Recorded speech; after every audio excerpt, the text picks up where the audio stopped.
Bonjour, bonjour mes bien-aimés, c'est le pasteur Willy dans ce programme chaque lundi avec le pasteur Willy. Vraiment, je veux vous demander de vous abonner à ma page YouTube et envoyez aussi la vidéo à vos connaissances. Mettez la vidéo dans vos réseaux sociaux. Quelqu'un va regarder la vidéo, sera béni, sera fortifié, va glorifier le Seigneur et la personne va vous remercier.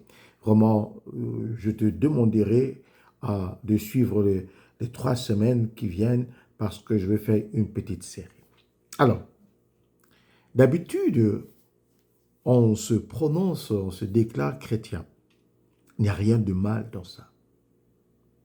Mais ce matin, je vais vous amener à comprendre que ne te vois pas seulement comme un chrétien, mais vois-toi comme le disciple de Jésus.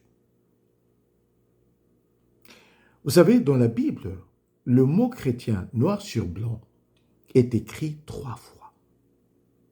Le mot chrétien. D'abord, ce n'est pas Jésus qui a utilisé ce mot chrétien. Deuxièmement, on connaît que Paul, Dieu l'a utilisé à écrire beaucoup de livres dans la Bible.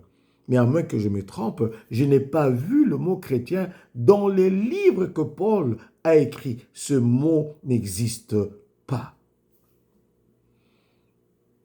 Mais alors, par ça, qu'est-ce que tu veux dire?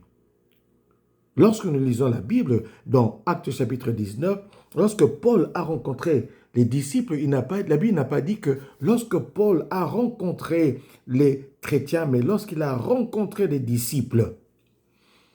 Vous savez, lorsque tu es un disciple de Jésus, la vie de Jésus va se faire voir et les autres vont témoigner que tu es chrétien.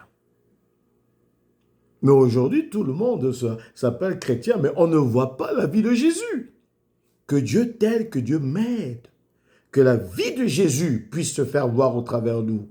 Et que les gens puissent nous voir et dire que eux, ce sont des chrétiens.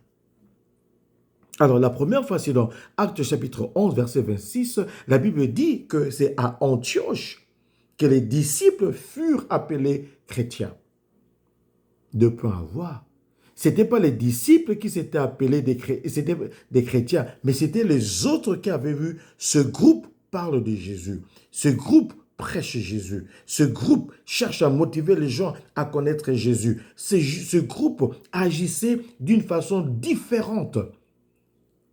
Mais ce groupe s'appelait des disciples. Mais les gens ont vu leur vie. Ils ont dit que ils suivent ce Christ-là. Ce sont des chrétiens. La deuxième fois, c'est dans Actes chapitre 26, verset 28. Paul qui parlait réellement pour sa défense, il dit que je n'ai rien fait de mal. Et Paul, devant le roi Agrippa, il commençait à parler de Jésus. Le roi Agrippa a dit, « Waouh, tu m'as presque persuadé à devenir comme toi un chrétien. » Mais vous devez comprendre, lorsque Agrippa a dit ça, ce n'était pas pour honorer Paul, mais c'était pour le mépriser. Devenir comme toi un chrétien. Mais Paul ne s'était pas dit je suis un chrétien, mais il parle de Jésus. Agrippa a dit waouh, tu parles comme ce Jésus-là, tu prêches Jésus-là. Tu risques de me convaincre à devenir chrétien. Troisièmement, c'est dans 1 Pierre chapitre 4 verset 16. Pierre qui est en train de dire à ce peuple, aux disciples dispersés, il dit que si nous sommes persécutés en tant que chrétiens, pourquoi? Puisque ces disciples dispersés dans le monde étaient persécutés parce qu'ils parlaient de Jésus, ils prêchaient Jésus, ils cherchaient à mener les gens à comprendre que le Jésus qui était crucifié, c'est lui le Sauveur. Et à cause de ça, ils étaient persécutés. Mais lorsqu'aujourd'hui on s'appelle chrétien, d'abord, c'est nous-mêmes qui disons nous sommes chrétiens. Mais les gens ne voient pas la vie de Jésus.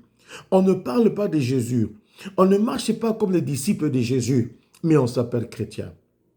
Mais, et la mentalité du disciple, suis le Seigneur, crois en Jésus, suis le Seigneur, et que le monde puisse nous voir et dire que ce sont des chrétiens. Pasteur, est-ce que je fais mal si je dis que je suis chrétien? Non, il n'y a rien de mal. Mais as-tu la mentalité du disciple? Puisque dans ce contexte, dans ce contexte, vous allez voir, c'est les autres qui disaient des disciples de Jésus que ce sont des chrétiens, après avoir vu leur marche.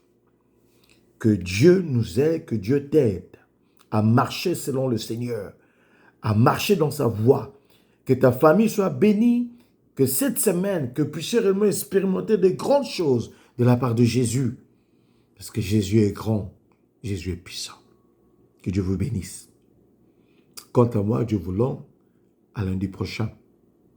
Mais développe la mentalité du disciple. Partage la vidéo. Au nom de Jésus.